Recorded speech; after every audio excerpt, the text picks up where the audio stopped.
Law ലൈറ്റിംഗിൽ അക്വേറിയത്തിൽ set ചെയ്യാൻ പറ്റുന്ന പ്ലാന്റുകളെ പറ്റി വീഡിയോസ് ചെയ്യാമോ എന്ന് ചോദിച്ച് കമൻറ്റുകൾ വന്നിട്ടുണ്ടായിരുന്നു. അപ്പോൾ അതേ ബേസ് ചെയ്യാണ് ഇന്നത്തെ വീഡിയോ. ഇത് തന്നെ വീടിനകത്ത് സെറ്റ് ചെയ്തിട്ടുള്ളൊരു അക്വേറിയമാണ്. ഇതിനകത്ത് ഇപ്പം ലോ ലൈറ്റിൽ വെച്ചേക്കുന്ന പ്ലാന്റുകളാണ് ഇന്ന് കാണിക്കാൻ വേണ്ടി പോകുന്നത്. അപ്പം ഇതിൽ മെയിനായിട്ടുള്ളൊരു പ്ലാന്റാണ് അനൂബിയാസ്.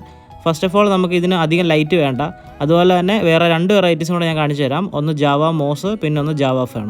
ഈ 3 വെറൈറ്റി പ്ലാന്റുകൾക്കും ലൈറ്റിൻ്റെ ആവശ്യം വലുതായിട്ട് വരുന്നില്ല. അതുപോലെ തന്നെ സബ്സ്ട്രേറ്റും ഇല്ലെങ്കിലും ഇത് വളരുന്നതാണ്. ഇത് നമുക്ക് നൂല് വെച്ച് കെട്ടിക്കൊടുത്ത് ഏതൊരു ഇതിന് വേണമെങ്കിലും നമുക്ക് വളർത്തിയെടുക്കാൻ പറ്റുന്നതാണ്. അപ്പോൾ ഇതാണ് ഇതിൻ്റെ ബേസ് ആയിട്ടുള്ളൊരു പ്ലാന്റ്.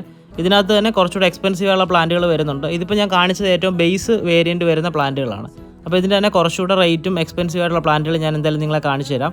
ഇതൊക്കെ നമ്മുടെ അടുത്ത് സെയിലിനായി വരുന്നതേ ഉള്ളൂ. ഇപ്പം നിലവിൽ അവൈലബിൾ അല്ല. ഇതെല്ലാം പുതിയ തൈകൾ ഡെവലപ്പ് ചെയ്തെടുത്തേക്കുന്നതാണ്. ഇതിപ്പോൾ ജാവ ഫേണിൻ്റെ തന്നെ കുറച്ചുകൂടി എക്സ്പെൻസീവ് ആയിട്ടുള്ള പ്ലാന്റാണ്. ട്രിഡൻറ്റ് ഫേൺ എന്നാണ് ഇതിൻ്റെ പേര് വരുന്നത്. ഇലയിലുള്ളൊരു വ്യത്യാസമാണ് വരുന്നത്. അതുപോലെ തന്നെ മോസ് വെറൈറ്റീസും എൻ്റെ അടുത്ത് കുറച്ചുണ്ട്. അവൈലബിൾ ആയി വരുന്നതേ ഉള്ളൂ. അപ്പോൾ അടുത്ത നമുക്ക് വീണ്ടും കാണാം.